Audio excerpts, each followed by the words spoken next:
Welcome. It's been donkey since Lasoja. My name's Mitja. Dobrodošli. Dolgo časa se nismo videli. Moje ime je Mitja. V predzadnji 16. epizodi po mojem 17-dnevnem potovanju po Združenem kraljestvu sem še zadnji dan na Škotskem. Poleg Edinburgha sem obiskal še kraljevino Fife preko mostu Forth Bridge. Na koncu dneva sem se odpravil do letališča Manchester. Zgodaj zjutraj sem naredil check-out iz hotela ter odnesel kovček v mesto za shranjevanje kovčka, da me ne bo motil do večera. Spet sem uporabil aplikacijo Stasher, ki omogoča rezervacijo mest za shranjevanje kovčka čez dan. V prvem planu je bil za današnji dan predviden ogled še 4. države v Združenem kraljestvu, Walesa, vendar mi na žalost ni znesla. Prav tako mi ni uspel drugi plan. Drugi plan je predvideval, da Škotsko zapustim na dan, ko imam letalo za domov. V zraku so bile stavke za železniški in avtobusni prevoz. Večina vlakov in avtobusov je bila odpovedanih. Še zjutraj nisem bil čisto prepričan, da bom prišel do letališča.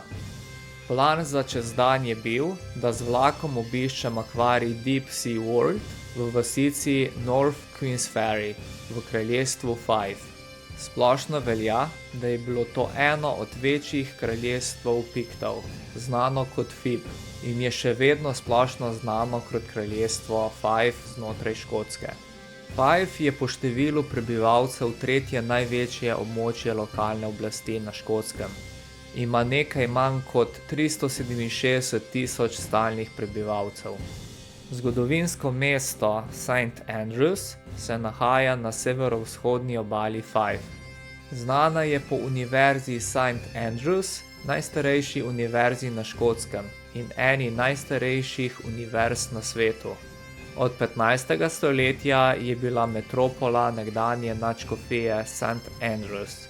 Katedrala St. Andrews pa je bila od 10. stoletja sedež najstarejšega škofa na Škotskem. St. Andrews je znan tudi kot dom golfa. Deep Sea World je akvarij v vasi North Queensferry, čisto ob zalivu Firth of Forth. Ena glavnih znamenitosti je 112 metrov dolg prozoren akrilni podvodni razgledni tunel, ki je eden najdaljših te vrste na svetu.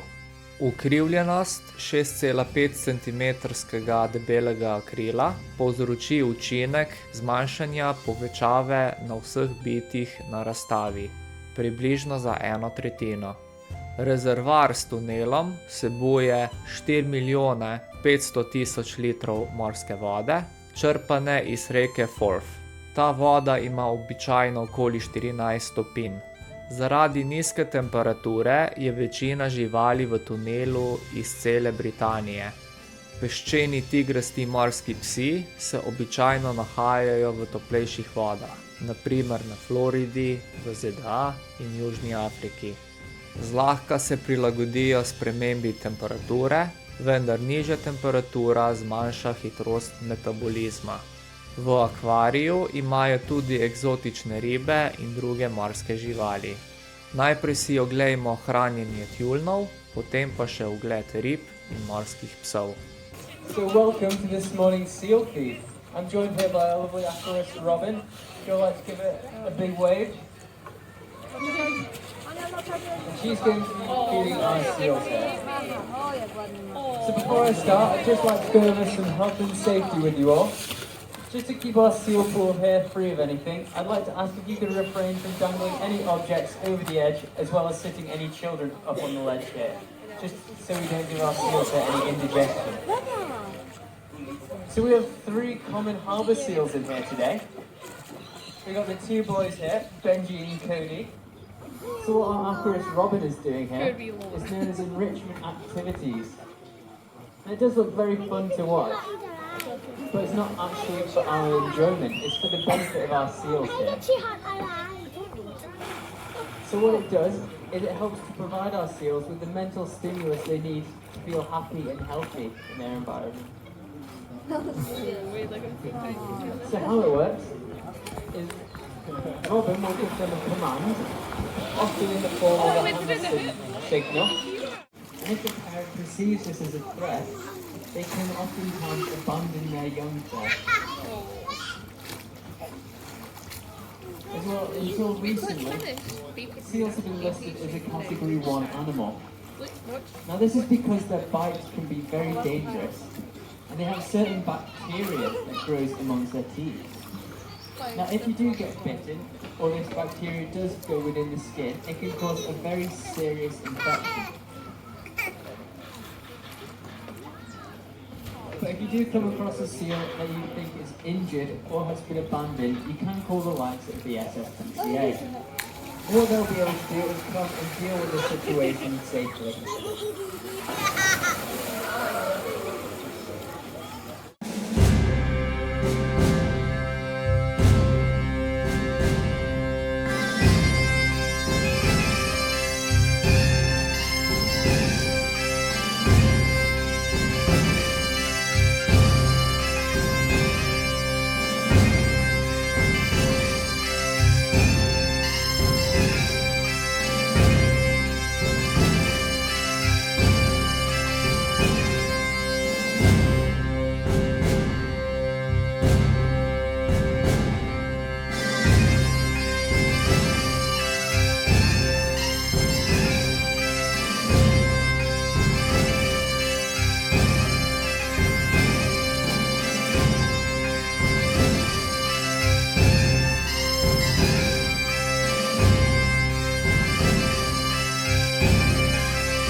Do Deep Sea Worlda sem prišel z vlakom preko tega mostu, The Forth Bridge.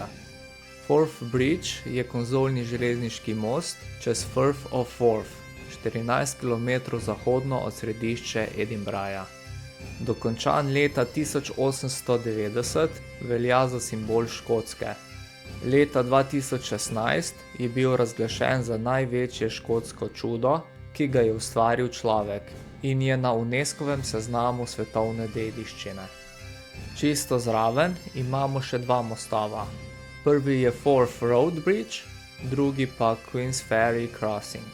Most Forth Road, ki je bil odprt leta 1964, je eden najpomembnejših visečih mostov z dolgim razponom na svetu.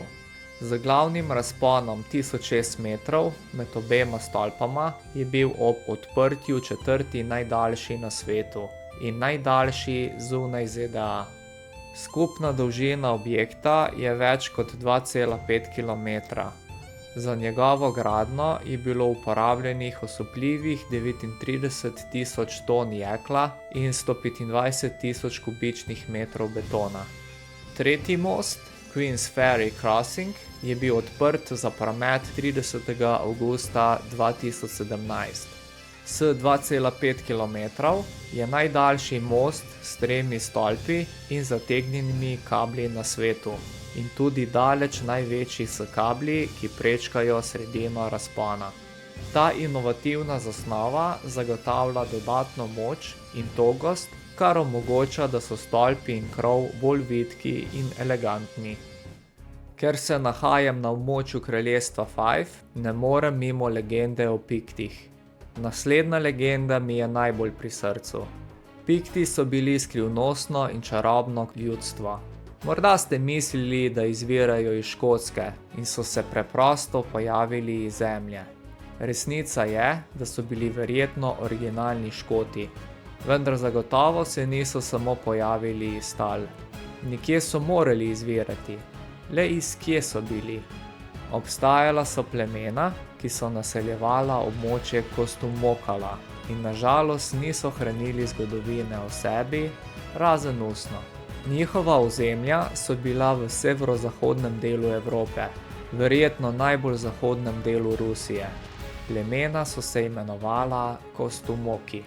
Kljub temu, da so si dali kulturno ime, so ostali stran od tistih, ki niso bili njihove vrste. Zato nihče ni vedel za Kostumoke. Stvar, ki je bila drugačna pri Kostumokih, je bila, da je vsak od njih, moški, ženske in otroci, imeli na svojih telesih tetovirane magične simbole. Plemena so bila naseljena na območju, ki se danes imenuje Rusija, vendar zelo blizu, kar se danes imenuje Finska. Poleg nenavadnega videza tetoviranih teles so imeli še eno značilnost. Bili so najhujši in najbolj divji bojevniki v vsej Evropi.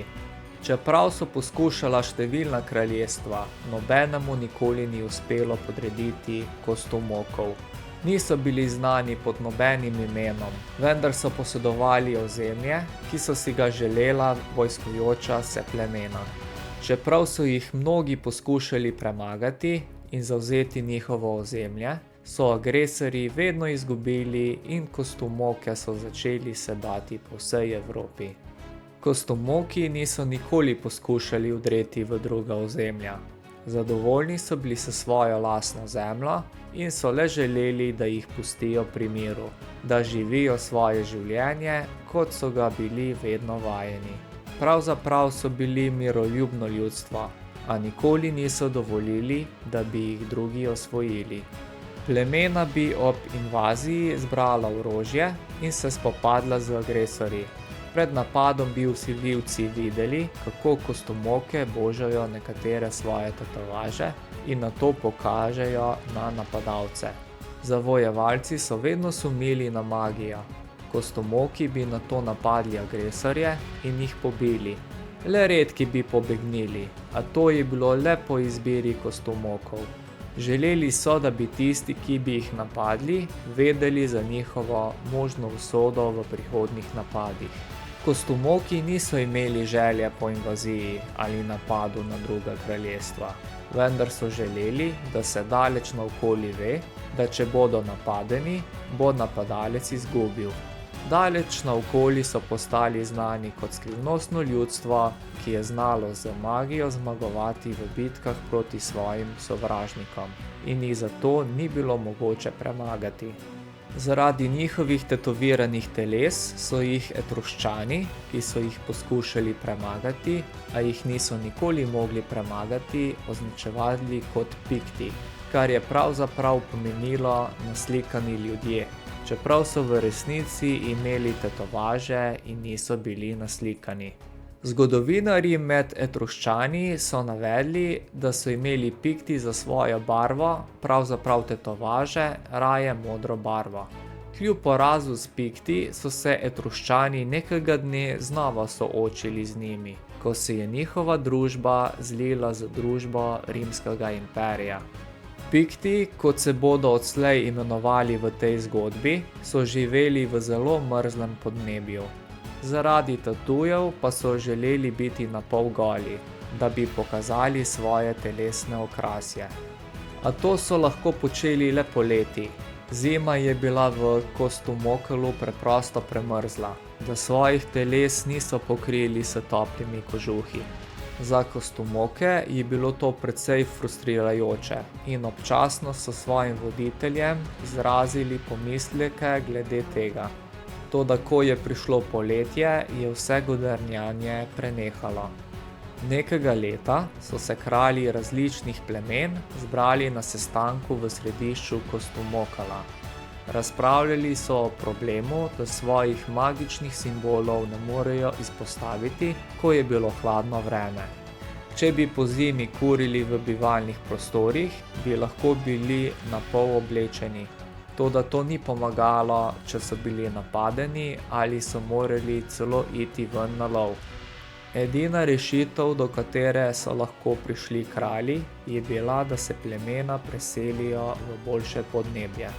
Različni kralji so zbrali svoje ljudi in razglasili, da se bodo preselili v toplejše podnebje. Vsako pleme je zelo pozdravilo ta ukaz njihovih kraljev. Zbrali so tisto malo imetja, ki so ga imeli, kar je vključevalo njihove krznene kože, material za lov in material za tetoviranje, ter začeli dolgo pot proti jugu. Vsako pleme je imelo nekaj konj in nekaj vozov, na katere so spakirali svoje stvari. Vozov ni bilo dovolj, zato so morali vsi Pikti hoditi peš, razen furmanov. Trajalo je več mesecev, ko so Pikti v mrzlem vremenu potovali na jug in vsak dan naredili le kratko razdaljo. Vsak dan ob večeru so se ustavili, privezali konje in razpakirali svoje krznene kože za spanje. Hrane je bilo na poti dovolj, ker so moški med potjo karavane lovili. Vsak večer so lovci dohiteli svoja plemena in poskrbeli za obilen obrok. Tako so Pikti ohranili svoje zdravje, svojo moč in svojo divjost.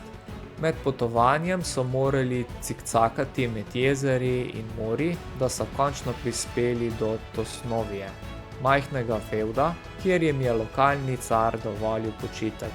Pikti, ki so bili prijazni ljudje, so bili hvaležni za njegovo prijaznost in so mu vrnili tako, da so lovili divjad, njemu in njegovemu fevdu priskrbeli dovolj mesa za tedensko pojedino.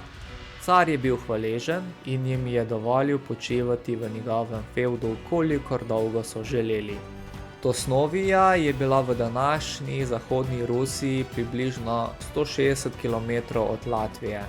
In tako prijetno, kot je bilo njihovo kratko bivanje, so Pikti želeli iti naprej. Zahvalili so se carju za njegovo prijaznost in odšli. Čez nekaj časa so prišli do Vilkinstrave, mirno so se utaborili zunaj mesta. Toda Vilkinovi so na svojem ozemlju zaničevali tujce. Ne da bi poslali odposlanca, ki bi vprašal o njihovi nameri, so Vilkinovi samo napadli. Pikti so vedno stražili. Vedeli so, da ljudem njihove tetovaže niso všeč. Vedeli so, da se ljudje bojijo njihove magije. Tako so stražarji vedeli, da zlomni Vilkinovi napadajo, še preden so ti prispeli. Povedali so ostalim Piktom in vsi so si zdrgnili tetovaže in šli v boj proti Vilkinovam. Vendar to ni bila zelo dolga bitka. Naj le skrajšamo zgodbo. Ni več mesta ali kraljestva z imenom Vilkistrava. Piktom je uspelo pridobiti veliko konj in nekaj več vozov. Zdaj je bilo vse imetje mogoče naložiti na vozove. Več Piktov pa je lahko vozilo vozove in veliko več jih je lahko jahalo dodatne konje. Le redki so morali hoditi. Piktovska ljudstva so nadaljevala pot, tokrat proti zahodu. Ugotovili so, da je vreme manj surovo in veliko bolj prijetno. Odločili so se, da je to zemljepisna širina, kjer lahko srečno živijo. Ko so šli proti zahodu, so prišli do Kalinstova. Izognili so se naseljenemu območju in šli okrog mesta proti temu, kar danes imenujemo Baltsko morje. Ena redkih poslastic v njihovi domovini je bila ribja pojedina. Bilo je redko, ker niso živeli blizu morja. Občasno se je nekaj moških odpravilo na dolge razdalje do krajev, kjer so lahko lovili ribe. V Baltskem morju je bilo rib v izobilju. Odločili so se, da se tam naselijo v državi, ki se danes imenuje Litva. Nažalost so bili prebivalci Kalinstova tako neprijazni kot Vilkinovi. Napadli so Pikte in bili hudo premagani. Toda Pikti niso videli smisla, da bi jih vse pobili. Kralji so se sestali in sklenili, da bodo nadaljevali vzdolž obale Baltskega morja, dokler ne bodo našli nenaseljenega kraja, kjer se bodo lahko naselili. Tako so Pikti spakirali, naložili vozove in so bili spet na poti. Iz Kalingstova so vzeli še nekaj konj in zdaj so imeli dovolj konj, da so lahko jezdili vsi možje, ženske in otroci. Šli so mimo številnih vasi, krajev in mest na ozemlju, ki se danes imenuje Litva. Le nekajkrat so se morali spopasti in tako v bitki pri Kalingstovi prizanesli življenje večini lokalnega prebivalstva. Odločeno je bilo tudi, da so upravičeni do nekaj vojnega plena, ker jim je bila narejena krivica. Nabrali so več konj, veliko vozov, zdaj so se lahko vse ženske in večina otrok vozili v vozovih in jim ni bilo treba več jahati konj. Včasih je njihov plen vključeval nenavadno mehko rumeno kovino, ki je bila oblikovana v različne vrste okraskov, s katerimi so ljudje krasili svoje telesa, večinoma okoli zapestja in vratu, včasih pa tudi z luknjami skozi ušesa. Pri Piktih je bila to zelo barbarska praksa. Ob vsej obali Litve niso našli mirnega območja. Ljudje so se radi naselili ob morju, da bi dobili obilo hrane. Prestopili so ozemlje današnje Poljske in šli mimo več mest. Le enkrat so se morali braniti v Fromborku. Seveda so zmagali in nabrali več mehke rumene kovine. Ženskam se je zdel zelo lep in ko so se okrasile, je bil v lepem kontrastu z njihovimi modrimi tetovažami. Končno so prispeli do zelo velikega mesta, Gdansk.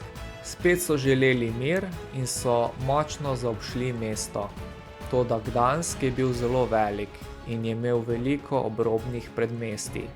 Ko so šli po velikem mestu, so jih opazili domačini na podeželju. Ljudje so bili radovedni glede njihovih okrašenih teles. Domačini so zaklali nekaj ovac in prenesli Piktom nekakšno mirovno daritev. Pikti so bili zelo presenečeni, da se je nekdo potrudil in jim pripravil tako veliko pojedino skupaj s sodom Mojda. Gdančani so bili navdušeni nad tetovažami piktovskega ljudstva. Pikti so uživali v njihovi družbi, zato so kralji dovolili, da so najbolj spretni med njimi pripravili čarovniško predstavo. Gdančani so zasopli od začudenja in veselja. Vmes se je razvedelo o obiskovalcih, prišli pa so tudi drugi s podeželja, ki so prinesli zelenjavo, sadje, ovce ter seveda še več sodov Mojda. Pikti in prebivalci Gdanska so nadaljevali pogostitev in užitek v družbi drug drugega več dni, ki so se raztegnili v tedne. Medtem se jim je pridružilo veliko ljudi iz mestnega središča, ki so vedno prinašali dovolj hrane, da so lahko vsi preživeli. Pokriti vozovi in šotori so se pojavili okoli taborišča Piktov, saj so prebivalci Gdanska želeli ostati pri Piktih in uživati v pojedinah, novih prijateljih in čarovniških predstavah. Nazadnje so se kralji posvetovali, ali naj se naselijo na tem mestu ali ne. Razprava je tekla okoli dejstva, da je rib in hrane v izobilju in da so domačini zelo prijazni. Vendar so se odločili, da morajo nadaljevati, ker bi bilo prebivalcem Gdanska vsiljeno, če bi prevzeli nekaj njihovega ozemlja. Bili so zelo gostoljubni in ne bi bilo prijazno, če bi se oddolžili z prevzemom posestev. Eden najmogočnejših kraljev, Pip, je dobil težko nalogo, da naznani, da morajo oditi. Objava je bila sprejeta z velikim razočaranjem. Ne le pri Piktih, ampak tudi pri domačinih. Toda, da bi pomiril prebivalce Gdanska, je Fip, najmogočnejši čarovnik med vsemi plemeni, pristal na predstavo. Pikti so med prebivalci Gdanska razširili besedo, da bo to najbolj neverjetna stvar, ki so jih lahko bili priča v svojem življenju. Tako so Pikti kot ljudje z Gdanska pričakovali predstavo z velikim strahom, saj so vedeli, da bo to zgodba, ki jo bodo lahko pripovedovali svojim bodočim vnukom in da bodo zgodbe živele v legendi še vrsto let. Prišel je dan za predstavo.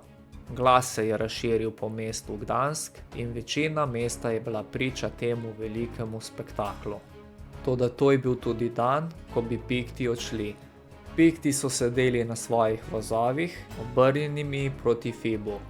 Pred njimi so bili prebivalci Gdanska, z vsemi očmi odprtimi v to, kar so jim povedali o največjem in najmočnejšem od vseh čarovnikov.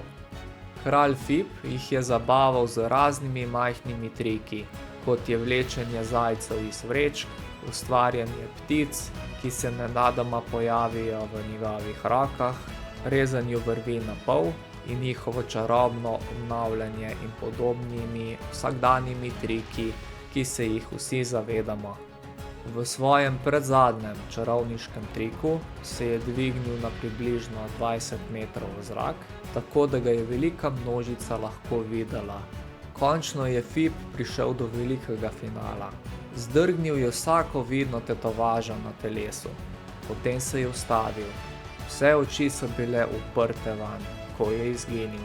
Presenečeni prebivalci Gdanska so se obrnili na Pikte, da bi vprašali, kaj se je zgodilo. Toda Pikti so vsi izginili. Moški, ženske, otroci, konji, vozovi in vso njihovo imetje. Potem, ko je kralj Fib povzročil izginotje sebe in vseh piktovskih plemen, so se vsi znova pojavili blizu meje med Poljsko in Nemčijo. Pikti so nadaljevali pot v to, kar se danes imenuje Nemčija. Še naprej so sledili morju, ki je bilo proti severu. Po tednih potovanja so se znašli na poti proti severu, ob Baltskem morju. To je bilo za njih moteče, ker se niso želeli odpraviti proti severu v mraz.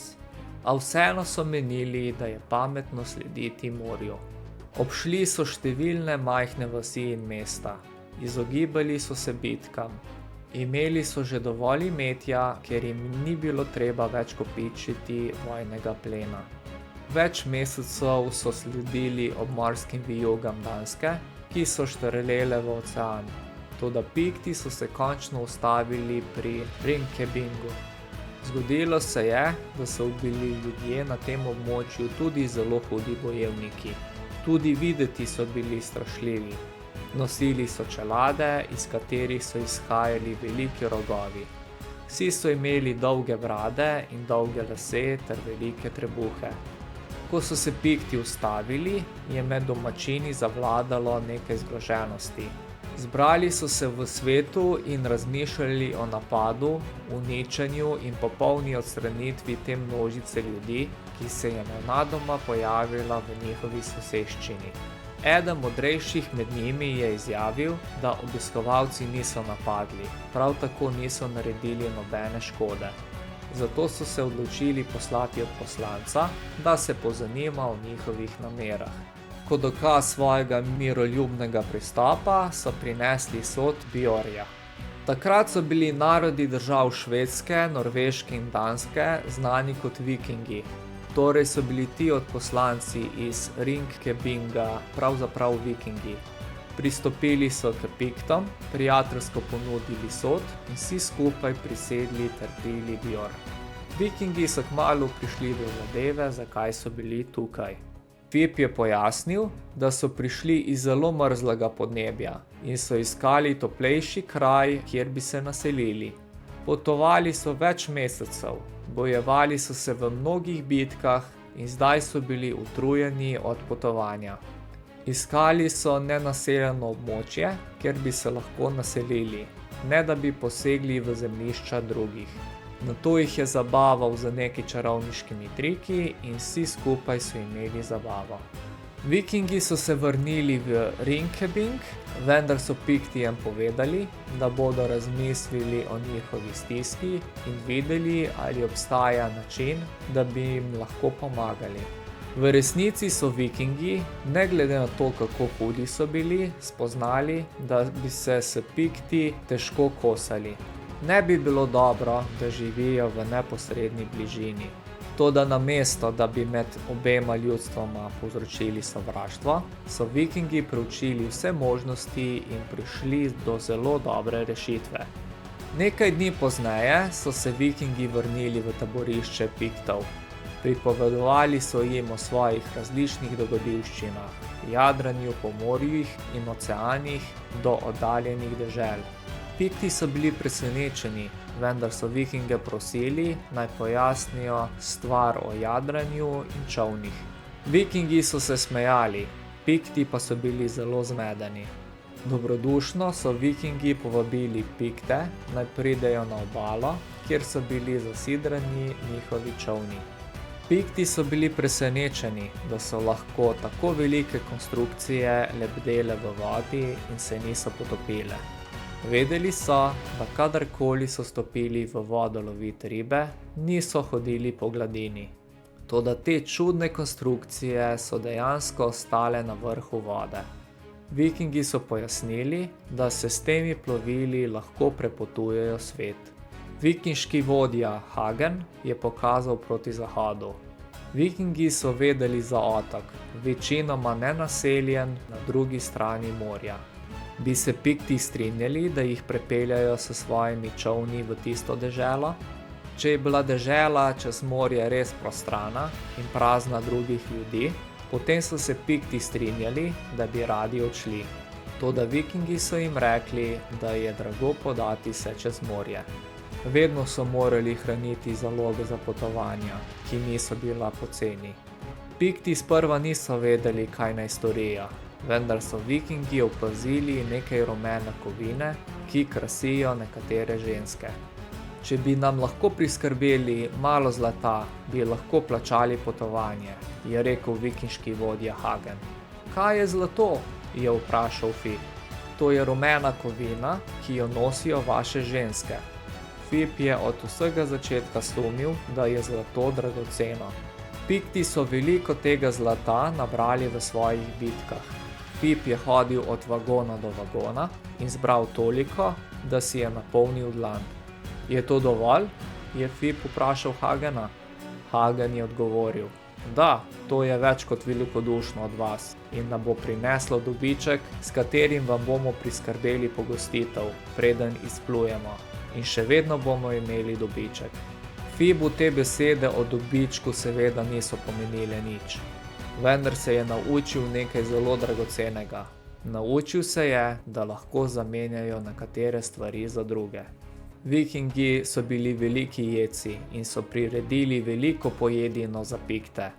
In imeli so se čudovito več dni, saj so številni najboljši čarovniki Piktov zabavali Vikinge z nekaterimi svojimi najboljšimi podvigi z ognjem, pojavljanjem in izginjanjem živali in ptic ter trike s kartami.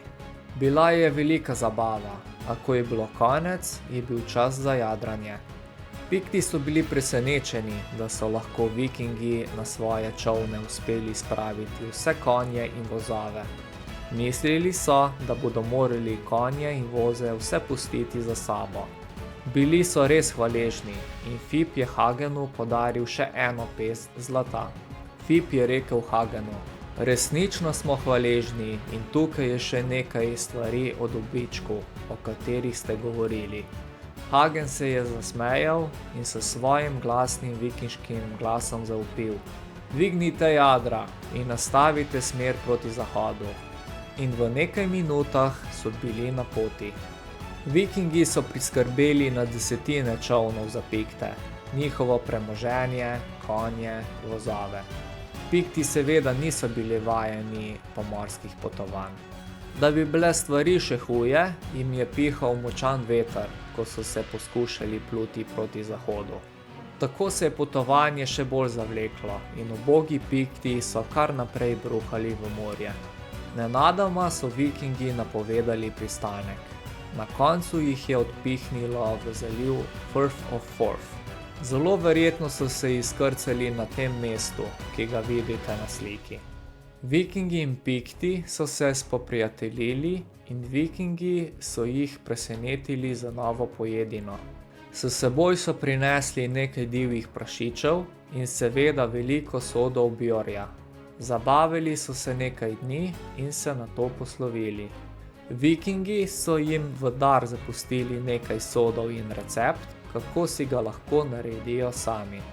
Razšli so se kot veliki prijatelji. Iz drugih zgodovinskih virov je razvidno, da so se Pikti odločili preseliti severno od Firth of Forth. Naselili so se na mnogih območjih današnje Škotske.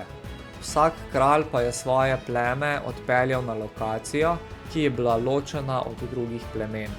Čeprav ločena, so plemena in kralji še vedno komunicirali prek glasnikov. Pošiljanje glasnikov je bilo enostavno, zdaj ko jim je uspelo pripeljati s seboj svoje konje.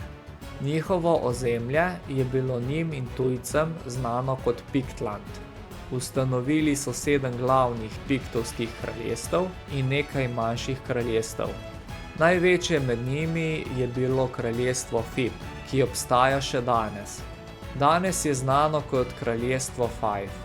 Fibu je bilo všeč območje, kjer so pristali, in je svoje pleme odpeljal le nekaj kilometrov severno, kjer so ustanovili svoje kraljestvo ob obali Severnega morja.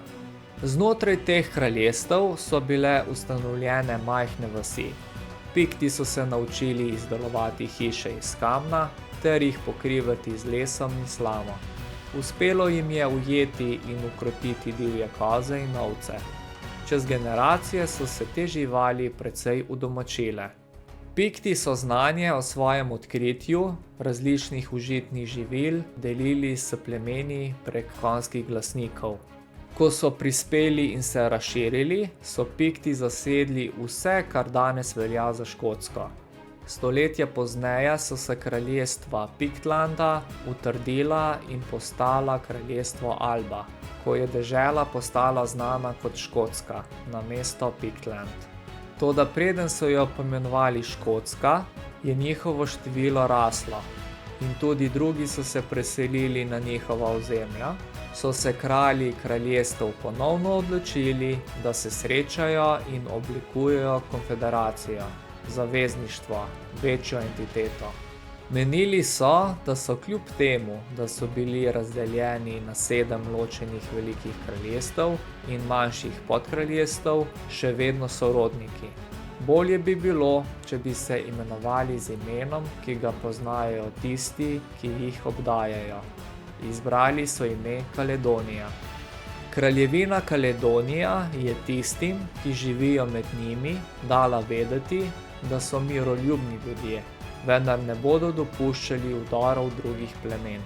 Še naprej pa so se imeli za Pikte, čeprav je imela njihova država novo ime. Nekaj časa je šlo še vse dobro.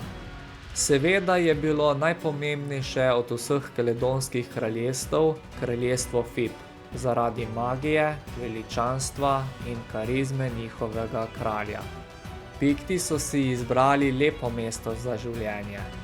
Ko so naselili deželo Pictland, ni bilo drugih plemen.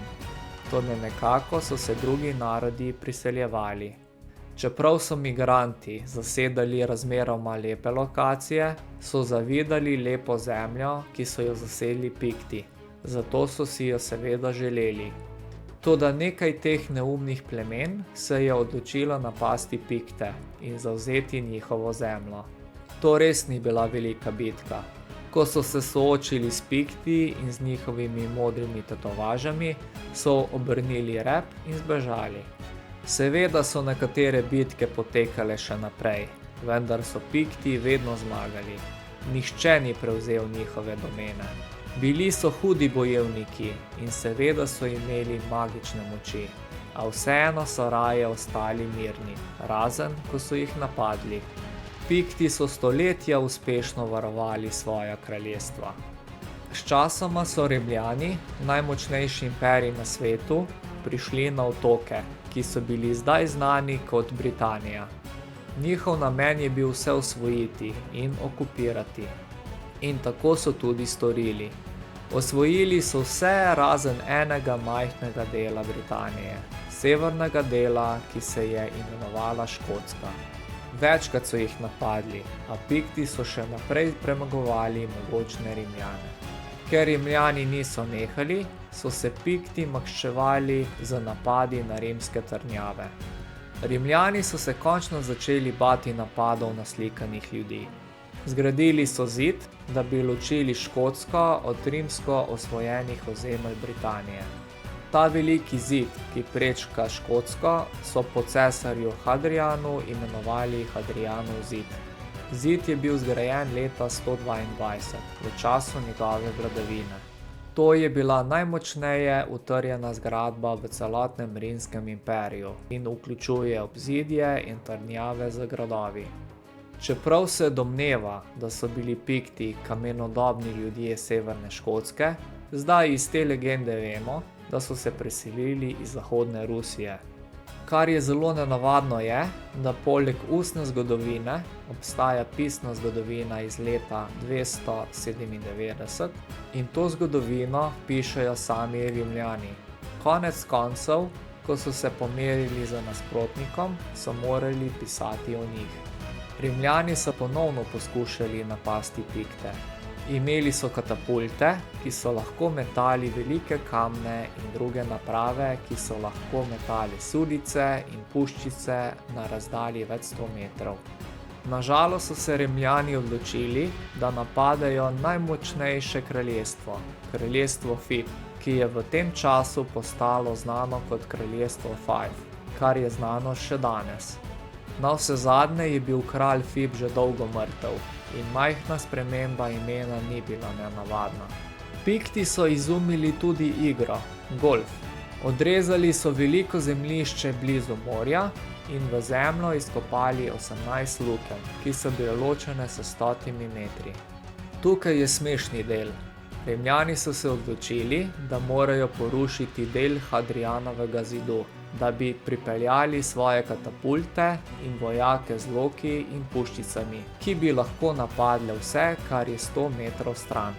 Pikti so jih videli, da prihajajo in so se s palicami za golf postavili v ravno vrsto.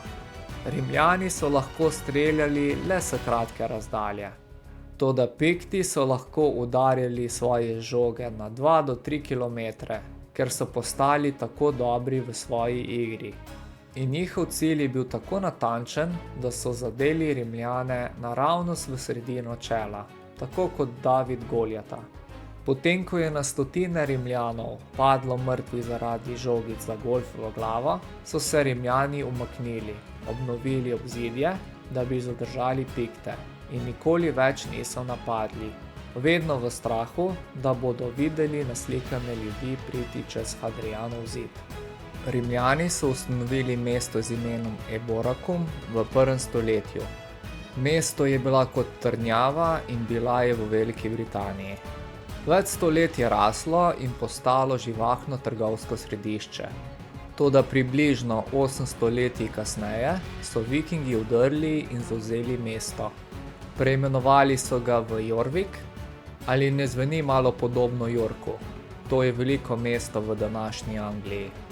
Med Vikingi je bila legenda, da so v zelo davni preteklosti pred mnogimi leti pomagali neznancem pripluti na ta otok.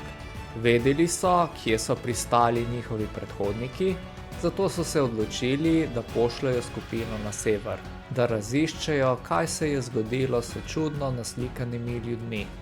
Potovali so proti severu, do Firth of Forth. Legenda je bila, da so pristali na severu Firth of Fortha, zato so ga prečkali. Ko so tavali proti severu, so prišli do kraljestva Five. Prisrčno so se predstavili kot Vikingi. Prebivalci so se spominjali starih zgodb o tem, kako so jim Vikingi pomagali pridobiti njihova lepa kraljestva in bogata življenja. Sprejeli in presenetili so jih s pogostitvijo z jagnjetinom, kozličkom, kozjim sirom, njihovim najboljšim sadjem in zelenjavo, okrašeno z začimbami ter seveda sodi medice in sodi piva, ki so ga v preteklosti imenovali Mead in Beer. Vikingi so bili vajeni piva bjor, a medice še niso nikoli poskusili in prosili so za recept, ki so jim ga seveda Pikti z veseljem dali. Kot lahko vidite iz prejšnjih delov te legende, so Pikti in Vikingi res ostali prijatelji in nikoli niso bili sovražniki. Minilo je veliko stoletij in Pikti so se pridružili drugim plemenom, ki so občudovala njihove tetovaže in se odločila, da bodo naredila enako. Največje pleme, ki se jim je pridružilo, je bilo pleme druidov, pleme, ki je veliko vedelo o astronomiji. Zgradili so velike krožne strukture iz velikih kamnov, ki so bile nekako povezane z gibanjem sonca. Niso toliko častili sonca, ampak so bili nekako navdušeni nad njegovim odnosom do vsega drugega. Zato so zgradili te ogromne strukture za sledenje soncu. Druidi so si želeli izvedeti več o magiji Piktov. Druidi so bili previdni, ker so vedeli za divjost ljudstev Piktov. Toda začeli so razumeti, da so Pikti miroljubni in res so postali tesni prijatelji. Druidi so kopirali tetovaže Piktov in spoznali magijo za njimi. Druidi in Pikti so se dovolj zbližali, da so se združili do te mere, da se je zdelo, kot da so eno združeno pleme. Druidi so bili številčnejši, zato so se Pikti sčasoma zlili v druide in prevzeli ime. Mnogo let kasneje se je iz druidskih plemen pojavil čarovnik po imenu Lemhang. Imel je čarobne tetovaže in se je zelo dobro naučil čarobne umetnosti. Bil je tako dobro podkovan v umetnosti kot legendarni Fib iz zdaj znanega kraljestva Five. Lemhang je srečal mogočnega moža po imenu Uther Pendragon, ki je poskušal osvojiti nekaj britanskih kraljestev in jih skleniti v zavezništvo. Lemhang se je pridružil Utherju. V tem času so se druidi razširili od Škotske do Anglije, do Walesa in celo do oddaljenega otoka Irske. Uther je vladal v mestu Glansbury, ki je bilo polno druidov in njihovih nasprotnikov, čarovnic in čarovnikov. Uther je zgradil svoj grad na vrhu najvišjega hriba, Tor of Glastonbury. Od tam je pošiljal ekspedicije na sosednja ozemlja, da bi se mu pridružili pri združitvi britanskega kraljestva. Če mu ni uspelo, je poslal viteze, ki so vodili vojske, da bi porazile okoliška kraljestva. Lemhang je Utherju lahko pomagal z nekaj čarovnije in njegove odprave so bile vedno uspešne. Toda Lemhang se je postaral in on in njegova žena sta rodila sina, ki sta ga poimenovala Merlin. Merlin se je šolal v starodavnih navadah Piktov in druidov. Merlin je rasel in pridobival na znanju in moči. Toda ko je čas mineval in se je kraljestvo večalo, sta tako Lemhang kot Uther dočakala svojo smrt. Uther je medtem imel sina po imenu Artur, medtem ko je seveda, že veste, Lemhang imel sina po imenu Merlin. Otroka sta odraščala skupaj. Artur in Merlin sta bila velika prijatelja. Toda Artur je bil vedno navdušen nad Merlinom, ko je ta pokazal svojo magijo. Merlin se je odločil služiti Arturju, ki je že vodil precej veliko kraljestvo. Eden od Arturjevih vitezov je veliko potoval in prišel celo do Egipta. Nekega dne je Arturju opisoval svoj obisk velikega območja, kjer so te čudne živali imenovane kamele vsak dan prodajali ali oddajali v najem. Vitez je Arturju povedal, da se je parcela, na katero jo je našel, imenovala Kamelja parcela. Arturju se je to zdelo res lepo, zato je spremenil ime Tor of Glastonbury v Camelot. Območje okoli Glastonburyja je postalo znano kot Avalon. Konec legende se konča z Merlinom, največjim od vseh čarovnikov, kar jih je kdaj živelo. Bil je zadnji iz rodu Piktov. Bil je bolj čaroben kot Fib. Po Merlinu Pikti niso več obstajali. Imeli so veliko imen, kot so druidi, Kaledoni, Kaledonci, Avalonci. V resnici pa Pikti niso več obstajali. Postali so Škoti, čeprav so se njihovi nasledniki druidi selili po otokih. Ampak to je druga legenda. Lahko bi ji rekli legenda o Camelotu. Toda še vedno obstaja kraljestvo Fife v današnji Škotski. Torej Pikti niso izumrli, samo čakajo tam. Morda bodo nekega dne kmalu znova svoja telesa tetovirali z magičnimi simboli, odskočili iz svojega kraljestva in zavzeli vso Britanijo. In če bodo imeli na svoji strani škrate, tudi Irsko. Nato sem se sprehodil po mostu Forth Road Bridge na drugo stran.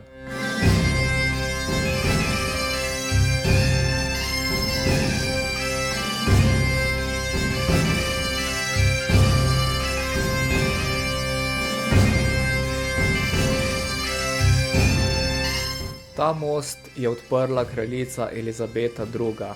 Ta spomenik je namenjen spominu na odprtje tega mostu leta 1964.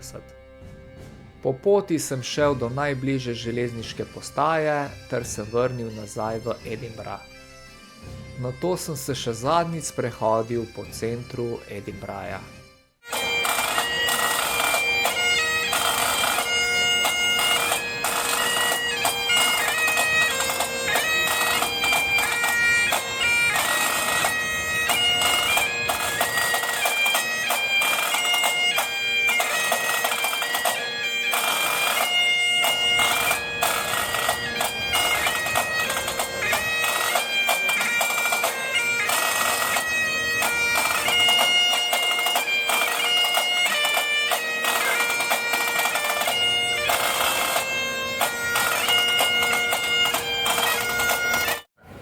Thing about money. I wrote this in 2019. Would you like to hear it? Yeah. Would you like to hear it? Yeah. And if you stay and pay, we'll be okay. I will not look for you. I will not pursue you. But if you don't, I have to let you know I've got a very special set of skills. Skills I've acquired over a long period of time. If you walk away, I will look for you. I will find you. And then I'll give your phone number to Liam Neeson. Because he's more taken with that than me. I know, right? But guys, you've been a lovely audience. I hate going on about money, but it is how I survive in this world that we call our home. It's the only one we've got, so look after it, guys. Watch very carefully. You've been a lovely audience. Out of all the people I've entertained today, you guys are going to be the most recent. You having a good time? Yeah. You ready for the finale? Yeah. Watch very carefully. I will now make the ball change into an orange. Yeah.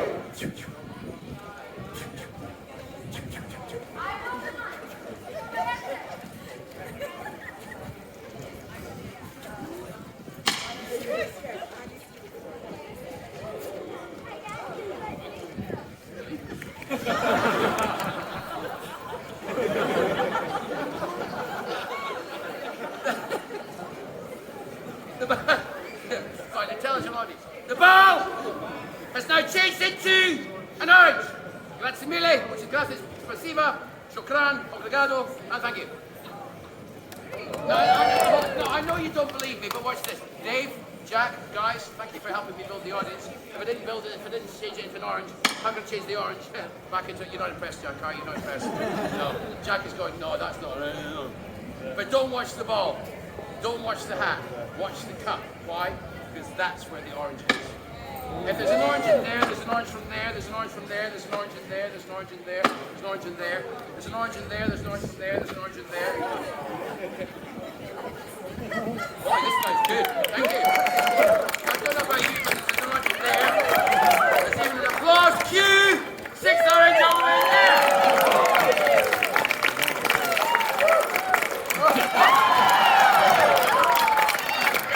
And the audience goes crazy.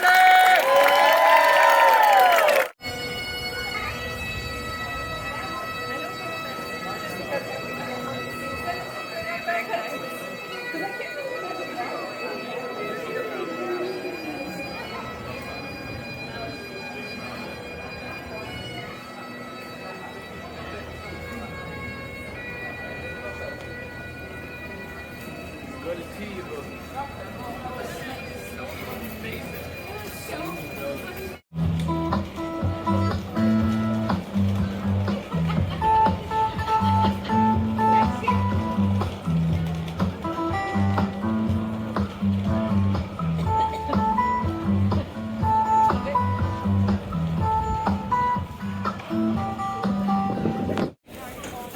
right, ladies and gentlemen. That's a lot of fire. Putting the fire out. With my mind, eating the fire. Get ready to cut. Stop like that, you'll hurt your body. Just, for your future children. And hang on. All right, putting the fire out. With my mind.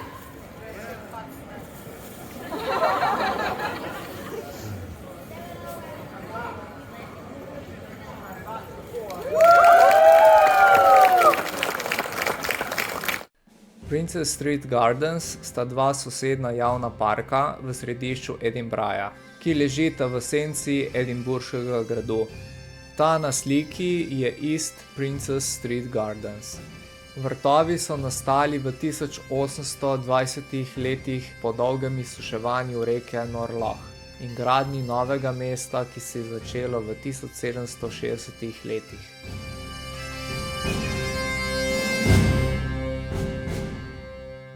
Tu je pa še en park.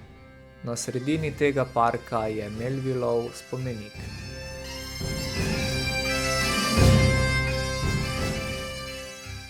In na žalost je prišel čas, da zapustim Škotsko. Res prelepo sem se imel tukaj. Karto za vlak sem spet kupil preko aplikacije Trainline. Do letališča Manchester sem se odpravil s tem vlakom na več kot 350 km dolgo pot, ki je trajala več kot 3 ure. Na srečo vlak ni bil odpovedan in sem lahko iz vlaka v miru opazoval spodnji del škotskih Lowlandsov.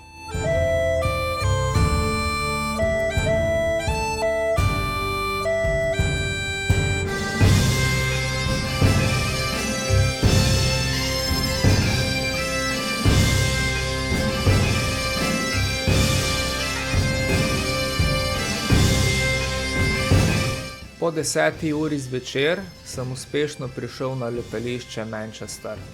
Vlak je imel več kot 15-minutno zamudo, tako da sem lahko na aplikaciji Trainline zahteval odškodnino zaradi zamude. V naslednjih dneh sem dobil povrnjene 25% cene karte. Zame je bilo to super, vendar marsikdo je imel hude težave zaradi zamude. Ker je imel vlak zamudo, so nekateri zamudili naslednji vlak. Ker so strojevodje stavkali, so s tem zamudili zadnji vlak. Poznam vsaj en primer na vlaku, ki si je zaradi tega moral poiskati prenočišče v samem Manchesteru. V naslednji zadnji epizodi pa iz letališča Manchester odpotujem domov. Poleg tega vam bom pripravil povzetek celotnega potovanja. Lepo se imejte, do naslednjič.